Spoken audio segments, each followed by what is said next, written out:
Hello students, this is Dr. Chetna Kumawat.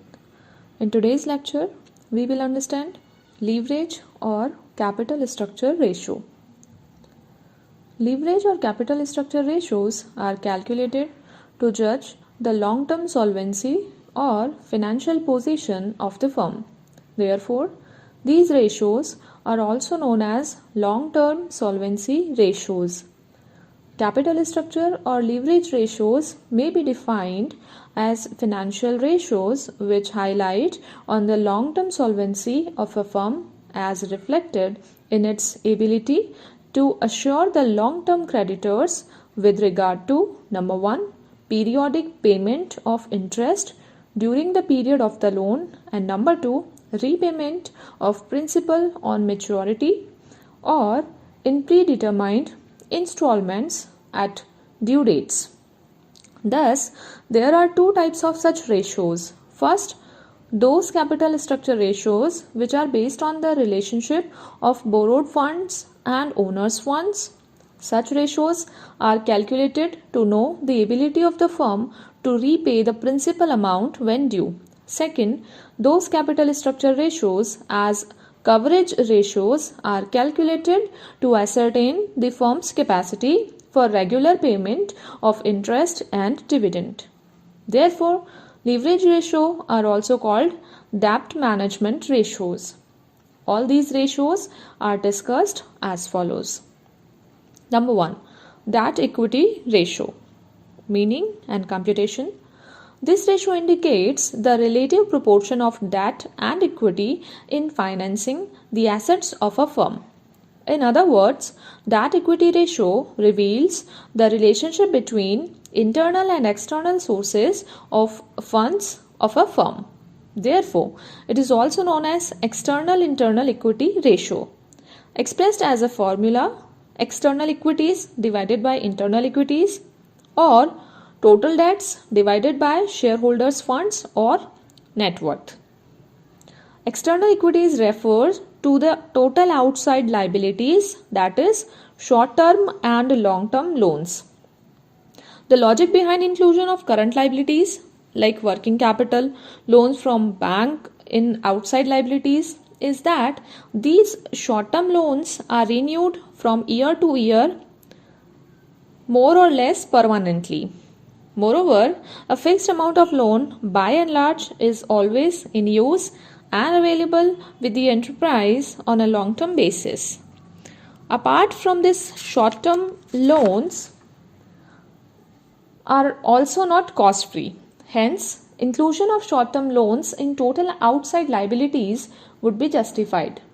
Internal equities or shareholders' funds means total paid-up amount of equity and preference share capital and accumulated amount of reserves and surplus after deducting accumulated losses, fictitious assets and intangible assets having no realizable value.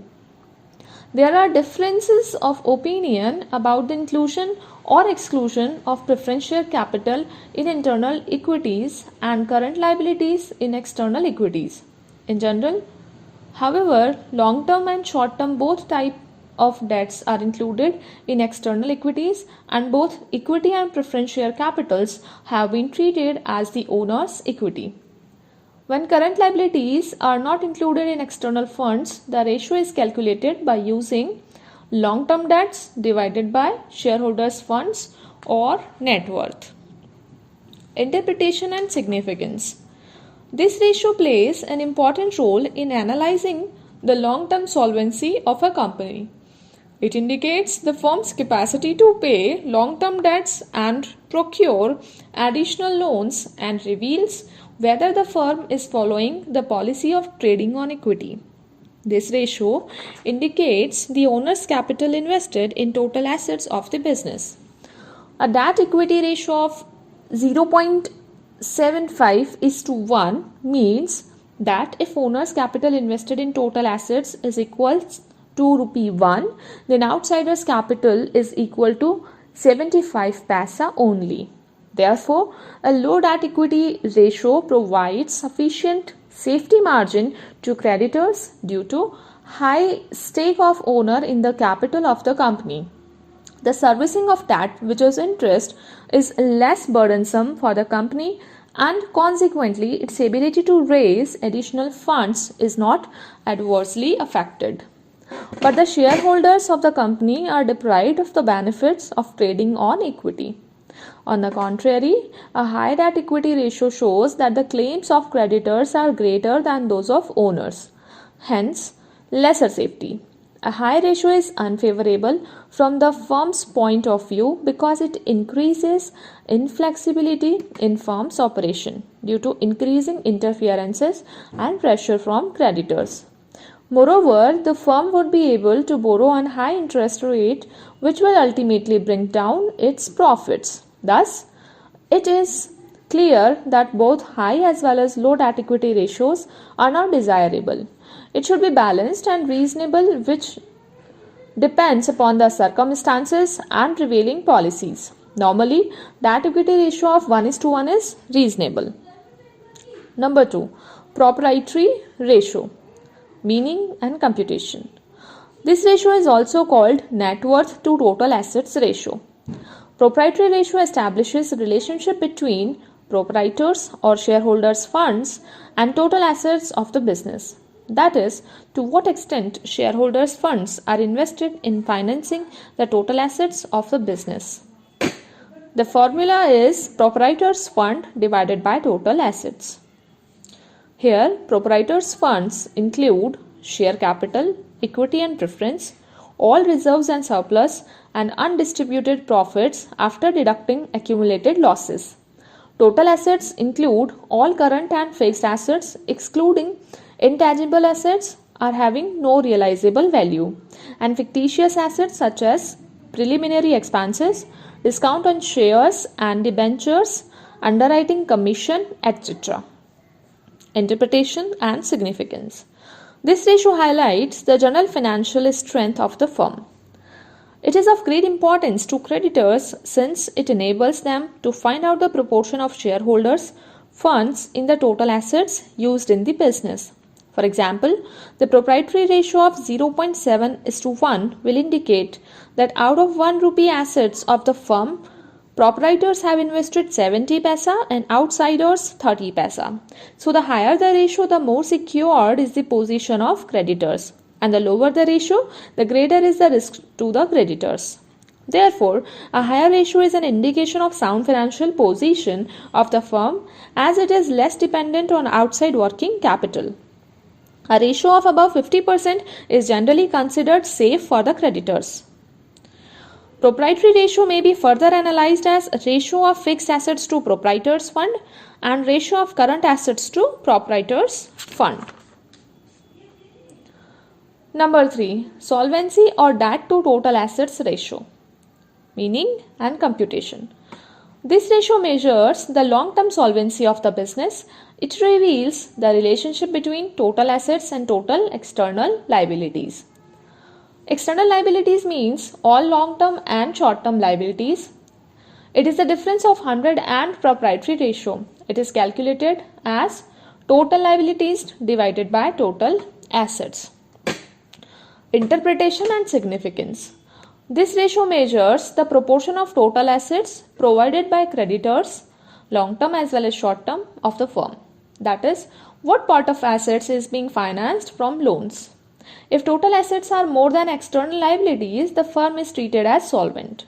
So the higher the ratio, the greater is the amount of creditors that is being used to generate profits for the owners of the firm. Number 4, fixed assets ratio. Meaning and computation. This ratio is also called the fixed assets to capital employed or long-term funds ratio. As per sound financial policy, acquisition of fixed assets should be financed from long-term funds only. To test whether this policy is properly followed or not, this ratio is calculated. It expresses the relationship between fixed assets and long-term funds or capital employed of the firm. The formula of fixed assets ratio is fixed assets divided by long-term funds or fixed assets divided by capital employed. Components.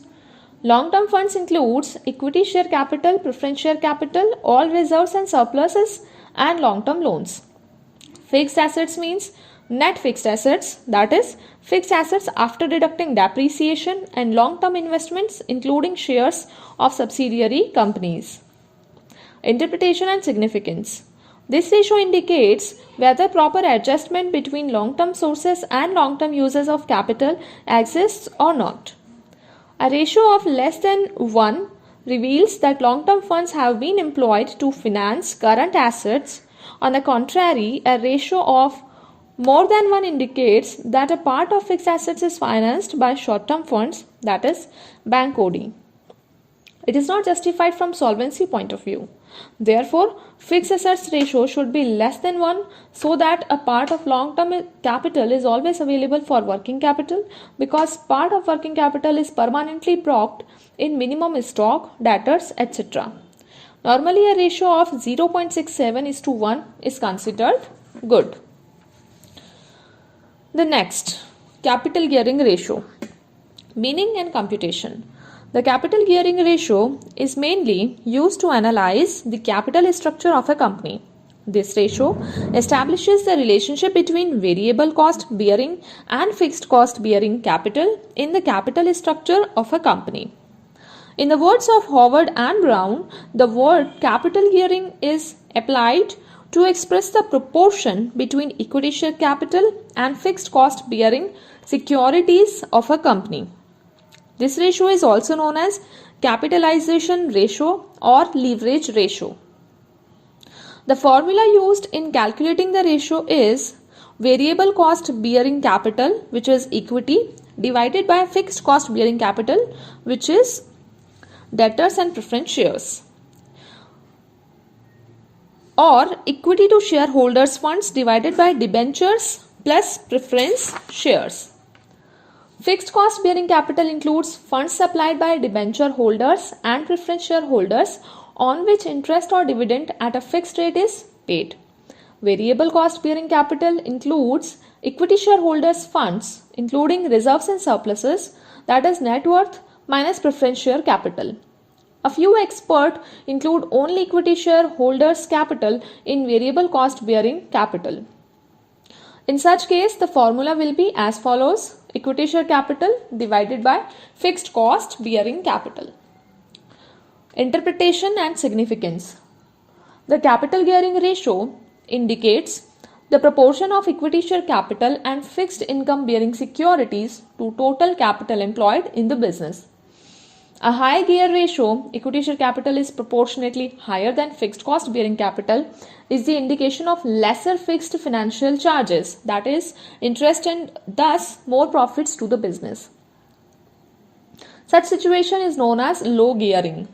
On the contrary, a low gear ratio, equity capital is proportionately less than fixed cost bearing capital, is the indication of overburden of fixed financial charges. But the equity shareholders will be benefited by trading on equity. This situation is known as high gearing.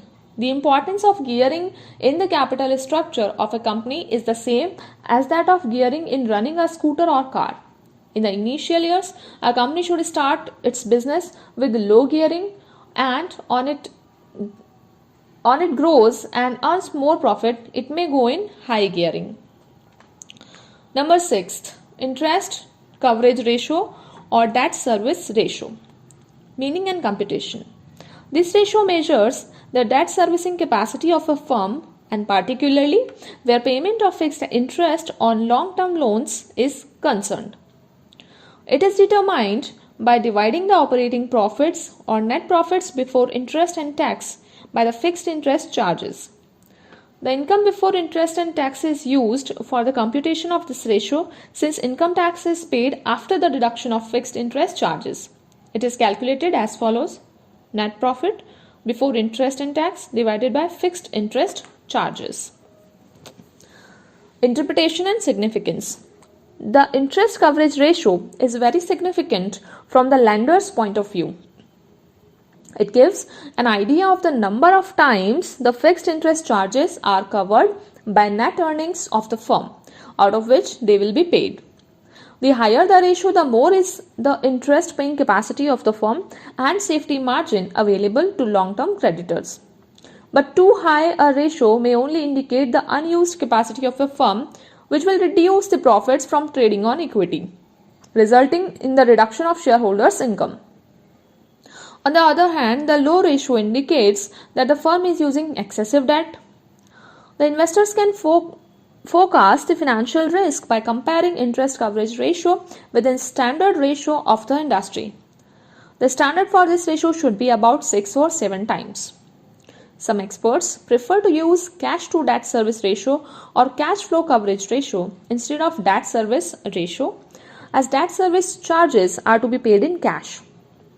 Therefore, total cash inflows of that period should be used in place of net income for the long-term liquidity analysis of the firm.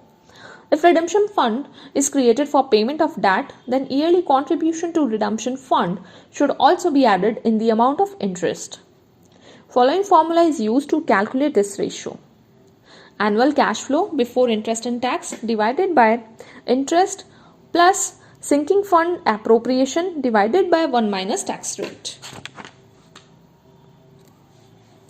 The last one is dividend coverage ratio. Meaning and computation.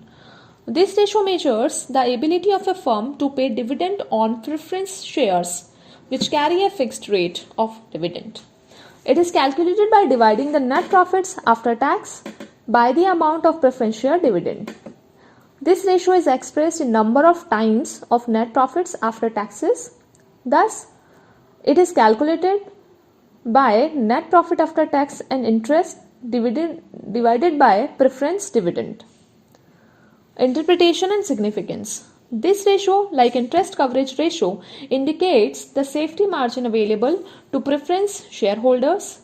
As a rule, the higher the dividend coverage ratio, the better it is from the preference shareholders' point of view. This is it for today's lecture. Thank you so much for listening.